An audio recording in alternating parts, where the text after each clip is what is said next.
Hello everyone, I'm Jensen Denoise here for a new and exciting episode of Hero in You. We are filming here at the McIntyre Ski Resort in Manchester, New Hampshire.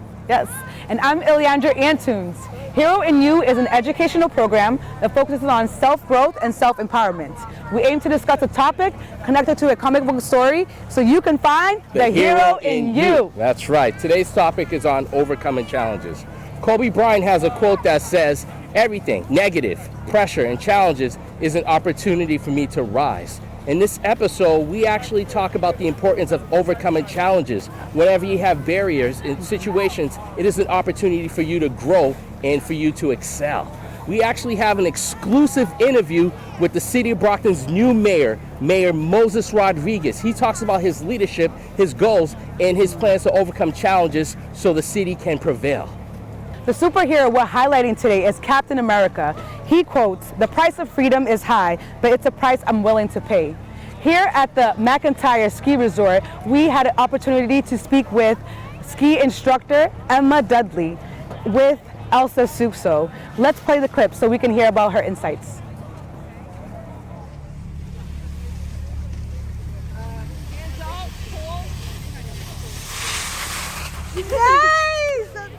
Hello, welcome back to Hero in You. It's Elsa Supso, and I'm here with my ski instructor, Emma. She was teaching me earlier. We have some video of that.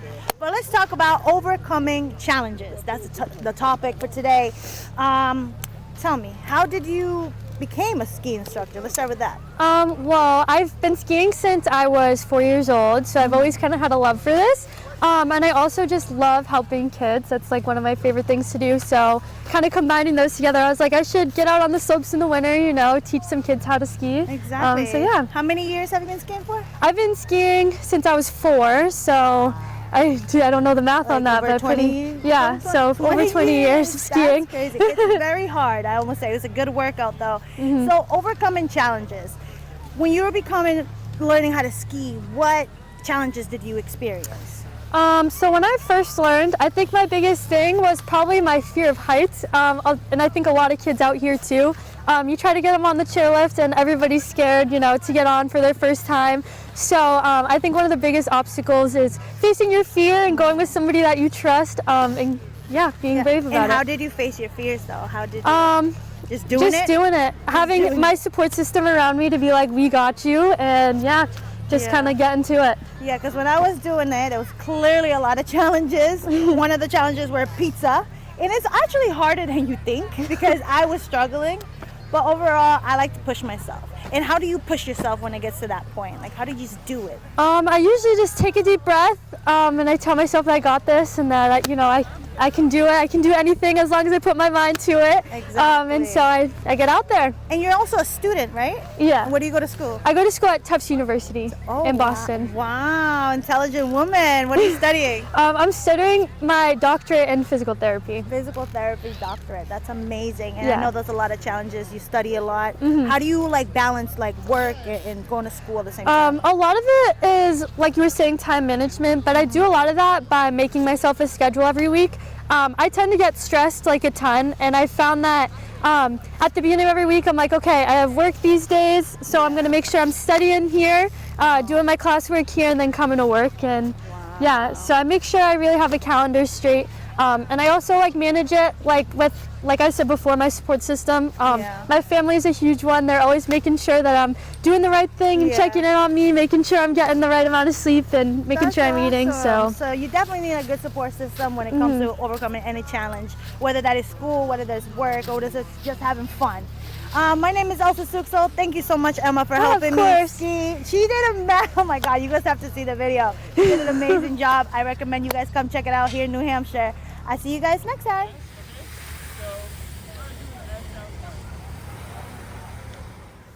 And now for this segment, we're interviewing an educated and accomplished individual, Nick Laureano. He's a motivational speaker, and he talks about some forms of overcoming challenges with us. Let's celebrate with him. If you showed up today, I'm proud of you. Showing up is the hardest thing, but once you take that first step, even when you don't see the full staircase, that alone shows how powerful you are. First of all, I just want to say that I'm honored to be here. It's a great pleasure to be here with you, having this great conversation. This platform is amazing, and I got to give you guys credit for what you do. For me personally, my biggest challenge is making sure that I stay out of my own way. Because sometimes, like as human beings, we're so quick to put ourselves down when things don't go our way. We're so quick to kind of like, in a way, diminish our progress when we don't see the progress happening right away. Like one of my favorite quotes from Martin Luther King is, one of the greatest things he said that really still stuck to me to this day is that just because you can't see the whole staircase doesn't mean the step isn't there. And I think when you take these steps to progress in your life, you think that you have to take gradual leaps. But in reality, it's about taking the small steps. The smaller steps actually lead to the bigger rewards. Some people want maximum progress right away. They want things to happen right away. But in reality, you're not going to have that happen as a human being. You know, Chris, with anything in life, some things just take time. And I think that you have to remind yourself, wherever you are in your journey or what you're doing, you got to remember that it's going to take time. It takes small steps. It takes small progress. Enjoy the small wins, because the small wins lead up to the bigger wins. So for me, it's reminding myself that don't get too far ahead. Don't jump too far where you can't enjoy where you are. Enjoy the right now, prepare for the future, and don't let the past creep up on you. The quotes I live by is, faith without works is dead. And I believe if you don't have faith, you won't overcome anything. Faith will get you places that your talent won't. A lot of people think that their talent alone will get them where they need to be, but having faith when things get tough, because again, we all go through a struggle, let's be honest. A lot of us won't ever admit it, but a lot of us in life go through a struggle. A lot of us go through some hardships. We go through some patterns where we might be struggling financially, mentally, emotionally, maybe even physically. But we have to remember that that's part of the growing pain. That's part of the journey. Like, I'm a firm believer that God wouldn't put you on a path if he didn't think you couldn't overcome it. That's one of the things I always remind myself. When things are dark and seem very like hard for me in the moment, like growing up, I was always hard on myself. I wanted things to happen when I wanted it to happen because I thought it was supposed to be my plan. But my plan may not add up with God's plan, and God's plan is better than mine. So I have to remember that what he got for me, I can't go against the grain on that. What he got from me may not happen when I want it to happen. Like, for example, if you're an 18-year-old and you want to start a business and things don't happen when you're 18, you fail, you have multiple moments where you're just like, you know, it's not making sense or it's not adding up. And you see people doing it and you think, well, how come I can't do it? Why can't I be like them? And then you think, oh, well, maybe God don't want me to win. No, it's not that God don't want you to win. It's that he's testing you a little bit to see if this is the life you actually want. And I think a lot of people get tested the most when they're about to level up. Well, I do like Captain America. I'm definitely a big Marvel fan. I think for me, Captain America is a man of resilience. He doesn't back down from a fight. And I think that applies to a lot of us that are go-getters, hustlers, people that have ambition. Like, he's one of those superheroes that, like, no matter what odds are against him, he's going to face the challenge. Like, I'm laughing at it because this is like one of my favorite movies, like Avengers Endgame. Like when he went against Thanos. And Thanos literally was on the verge of deleting the world again. And he thought, oh, how can I do this? I'm against the world. There's nothing I can do. I don't have my team behind me. I'm going against a bunch of giants and there's only one me. In that moment, he didn't back down. He got back up. He was on one knee and he was saying to himself, oh. He wasn't saying it, but he was thinking in his head, like, this is a fight I probably can't win, but I'm gonna go out with a bang anyway.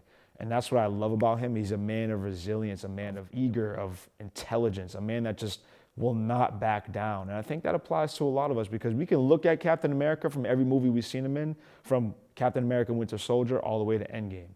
He's a man that is literally just something he's a person that's gonna show you that it's possible. It's not impossible, but if you believe, it can be done. And I think that he's not my favorite superhero. I'm not gonna say that he's not in my top 5, but he's someone that, like, I look up to as far as his resilience and his ambition because he has that grit and that swag about him. Like, yes, I said swag. A lot of the kids won't understand that word. But he has a swagger about him that he just wants to make people around him better. Like, he has a way of bringing every other superhero together. He sees, no matter what their past looks like, he finds a way to bring them in and make them feel together. Who this is for? You don't have to be great to get started, but you have to get started to be great. So many of you are sitting on opportunities, you're sitting on your own potential, you're doubting yourself too much. Just take the first step, and whatever comes after that, comes after that. Don't second guess it, don't overthink it, just go make it happen slowly, little by little. I promise you'll get where you need to be. To understand the challenges and leadership behind running a ski resort, we interviewed President Ross Boisvert here at the McIntyre Ski Area. Let's run the clip so we can hear about his insights. Well, my name is Ross Boisvert. I'm the owner and general manager. And I started off, I do a little bit of everything. Probably about 10 years ago, I'm not really sure the exact year, we had an incredibly warm fall and an incredibly warm December, and we did not get open until the second week of January. I have a picture somewhere of me laying out in the beginner area with this little patch of snow with a ruler and only measured a couple inches. So an incredibly tough year, and it was difficult from many standpoints because all of our training typically happens in November and December, which we did, and then everybody's ready to work, but there's no snow. So we had our retail shop open, which everybody's still outside playing tennis. They're not thinking about skiing. So it's very difficult to navigate through and to keep people engaged and interested, saying that, it's going to get cold, we're going to get open, and we're going to have a winter. It's trying on me, it's trying on, the entire team. But it's, for one reason or another, we always get through it. And being where we're located, weather is always a challenge. I mean, take today, for instance, it's a little misty outside. Yesterday it snowed. Keeping the team engaged. I've got a great team of managers and directors, like our snow sports director, who's top notch. She's out there making sure that her team is going. Our rental shop manager is making sure that they're engaged with the customers. F&B department is always, happy to serve food and drinks and get everybody fed so they can get back out there and skiing. Our lift service department, we went through some really struggling years with lifts. In the last couple of years, we've got a great team out there, great lift service director out there, and the scheduling is great, the team is great, they're engaged with our guests, having a good time, asking them how their day is going, and it's been good. Well, with the ski industry, there's always something new coming along. Whether it's new technology in snowmaking, new technology in lifts or grooming or just ski technology. It's always staying on top of the game and trying to, being smaller, it's more difficult because we don't have all the resources that large resorts do. And so we do our best to make sure that we are servicing our guests with the best possible snow conditions, the best rental equipment that's out there so people can have a great learning experience. Our instructors are trained very, very well. I used to be the snow sports director years ago, which was my love and my passion, but as time went on and I became the owner and general manager, you got to give certain things up. But it's really about making sure that you have great training, great equipment, and a great maintenance team to keep all that stuff up. A couple things. Well, it's always weather, right? We're prepared. We've gone through, I'm not going to say every weather condition, but most weather conditions, whether it's pouring rain and getting flooded out, and we figure out how to drain that water out of the base area because we're very low, or machinery breaks down, or we get hit with a big thing like COVID. That was huge. I mean, we got hit with COVID-19. And all the resorts started shutting down in March of 2020. And, we got through, the summertime. Everybody was questioning what was going to go on and how we're going to operate skiing. And we have a great resource, National Ski Areas Association of America. And it's a great organization. They had a lot of great information for us to use and implement on our operations day to day. Of course, we also had to follow our state guidelines. So that was very, very challenging. However, it ended up being one of our greatest years ever because we had folks coming from Massachusetts and New York City and Connecticut and Rhode Island coming up here just for a couple hours to go tubing. And so we unfortunately had to refuse people because we did not have online sales yet, and we just, the last couple of years, have been able to put that in place. But during COVID, we were a little bit behind the 8 ball on that one. And, people would drive up and they're like, oh, we'll pay triple. We'll do whatever we can just to go tubing for a couple hours. And, we had to refuse some people, but, we accommodated most.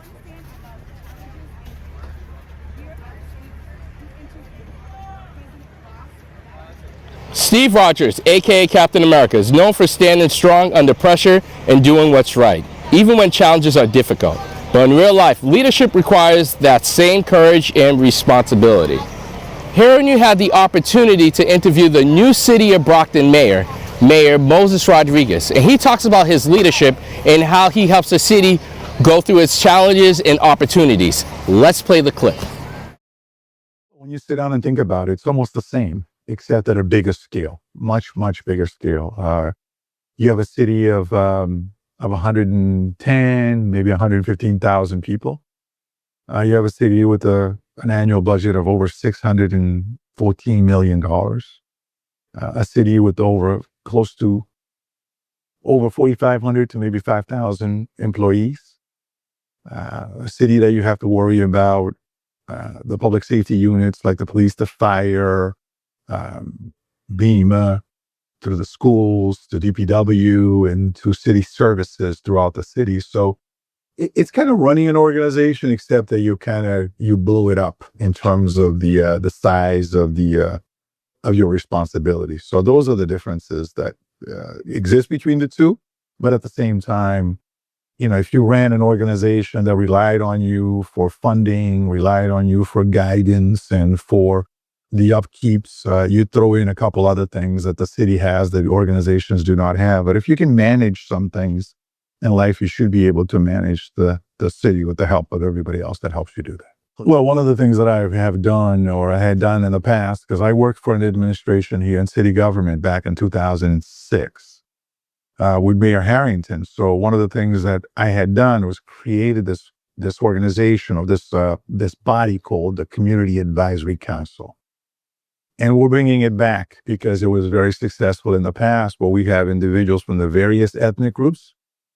Because to me, it's important. We can talk about, how you diversify things, but it can't be just us talking about it versus us doing something about it. So one of the things that I felt strongly about is that we should have individuals from the various communities, Cape Verdeans, Asians, African American, white Americans, Latinos, coming together at a round table and discuss community issues. Take information from the city and bring it back to those communities, so that there's diversity within the city itself, because if you're listening to the diverse communities, you understand what the issues are. But also it's important for you to give those communities some information that they can take back to their communities and say, look, the city is doing this, the city is doing this, the city is doing that. This city wants to do this, wants to do this, wants to do that. So to me, it's a way to kind of get the communities involved. We can sit here and we can say we are the experts in everything. I happen to be Cape Verdean. I was born in Cape Verde on the island of Fogo. But there's 10 islands in Cape Verde. It's impossible for somebody to be born in 10 islands. You got to be born in one. But you have to be willing to understand and to know that there are differences within the differences. I've been to DR, for instance, several times. I've even been to Haiti, been to Jamaica. I've been to other places like that our folks call home, Mexico, Puerto Rico. But at the same time, it doesn't make you an expert in those particular cultures. So it's important for you to understand the limitations that you have. It's like I tell people, the only thing I know is how little I know about certain things, because you can always learn more. I can't even tell you what the culture of my own house is, because my kids can act in front of me one way, but behind my back, they can do something totally different. So I can't even speak for the culture of my own home, never mind the city, never mind the country, never mind the planet. So that's why I think it's important for us to have the ability to reach into the communities and say, help me with this. Well, one of the things is like I was talking a little earlier about that Community Advisory Council, but at the same time is to get our people involved. And when I say our people, I'm talking about our diverse communities, whites, blacks, Latinos, non-Latinos, involved in boards and commissions that actually play an important part on the decision-making of our city.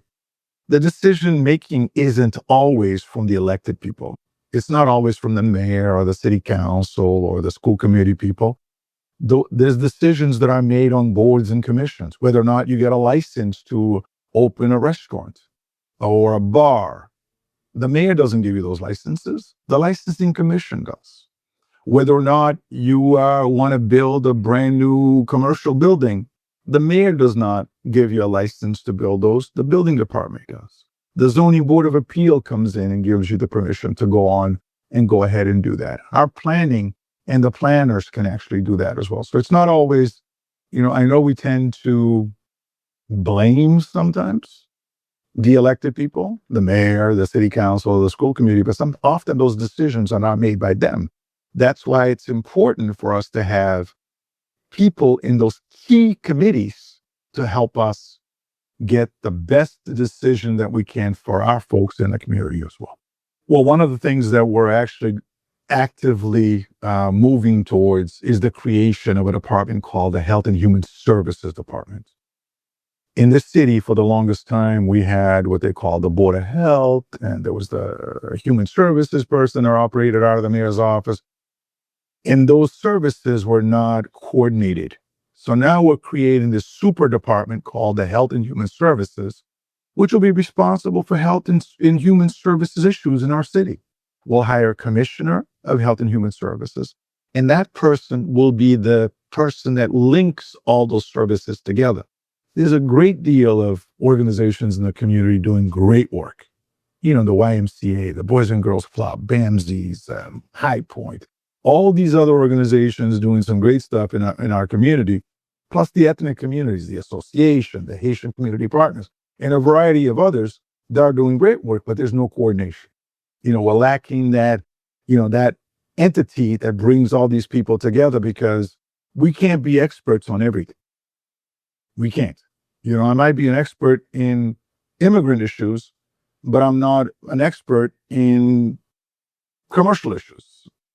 Or if you're an expert in commercial issues, you know nothing about immigrants and some of the issues that immigrants are facing, But we need there's organizations out there that are experts in those fields that can actually help us do that. But one of the things that we haven't had is that coordination. And this is what I'm hoping that this brand new department that should be up and running by the beginning of the summer or the late spring will be able to provide that coordination that the city so desperately needed. The Brockton, I tell people this all the time. We are a misunderstood city because often people from outside of the community, look, I say that, I get goosebumps, because people outside of Brockton, they only hear about Brockton when we make the news. And usually when we make the news, it's because somebody's bleeding or somebody got hurt. So what we need to do is promote our city from within so people understand and see the goodness. And I'm glad you guys are here doing this, because it makes a big difference in people's lives to see that there's a lot of good happening in this community. We're getting ready to graduate this year, around 1,000 kids from just the Brockton High School. 1,000 kids. But we often, instead of talking about the 1,000 kids who are graduating, we're going to talk about the 5 knuckleheads that are running amok and destroying the community. What I need people to do is talk about the 1,000 kids, or the near 5,000 kids that go to Brockton High School. Talk about the near 70+% of those kids graduating, going on to college, and another 20 or so going to trade schools or the military. Let's talk about those kids, because we focus solely on the negative. I see it on social media constantly. When was the last time you see a post, somebody thanking somebody for doing something good? When was the last time you saw a posting from these so-called journalists on social media that we have out there? When was the last time that they posted something positive about the city? You don't see that. It's always about negativity, negative. So if we Brocktonians do not talk positively about this city, do we expect people from the Eastern or from the Bridgewaters to do that? They won't do it. So it's up to us, up to you, up to all of us to do it together.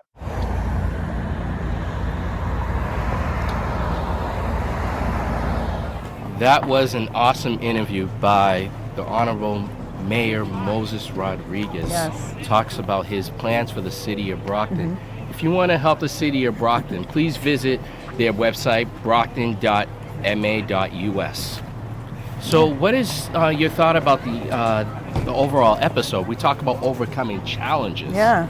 Yeah, so I see like a lot of people, they have the difficulties, and you could see that they're pouring out and informing like what's going on and what they want to see change and how they're going to make that change happen. So that's been very beneficial for us to know about the community. Yeah. Right. And now you, Ileandra, I would like to know, how were you able to overcome your challenges throughout the years? Yeah, so for me, I would say that becoming a parent is just like not worrying only about myself. Now I have to worry about my child and what they need.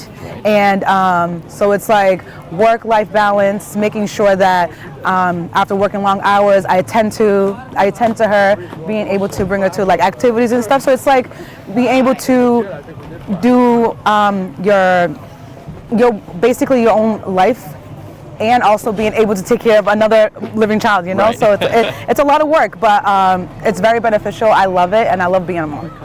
Thank you so much. Continue being an amazing mother and an amazing person. Thank you so much. Overall, we learned the importance of overcoming challenges. Our final example of this educational program wants to present to you comes from the pages of Captain America issue number 5, written by Chip Zdarsky. To connect this to Kobe Bryant's quote, "Everything negative, pressure, challenges is an opportunity to rise," we look at Steve Rogers, aka Captain America. In the story, Steve Rogers is surrounded by negative situations during a mission in Latveria. 1 month later, when he reports to an authority figure above him, General Ross, he faces pressure to justify his actions and decisions. The challenges feel overwhelming, but instead of breaking him, those moments clarify who he truly is. Captain America continues to show up, not for power, status, or approval, but to help others.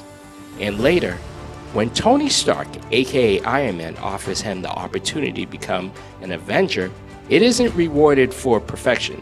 It is a recognition of his resilience and integrity. If Captain America had given up, he might have walked away from his purpose, but instead, he rose to the moment, becoming a true hero by understanding the importance of overcoming challenges. If you want to share how you are overcoming challenges, please visit our website at www.findthehero.com. Follow us on our X page at The Hero in You, our Instagram page at The Hero in You. Like us on our Facebook page, www.facebook.com/The Hero in You. Subscribe to our YouTube channel, Hero in You. And of course, follow our TikTok page at Hero_in You. You can find The hero in you. I can do this all day.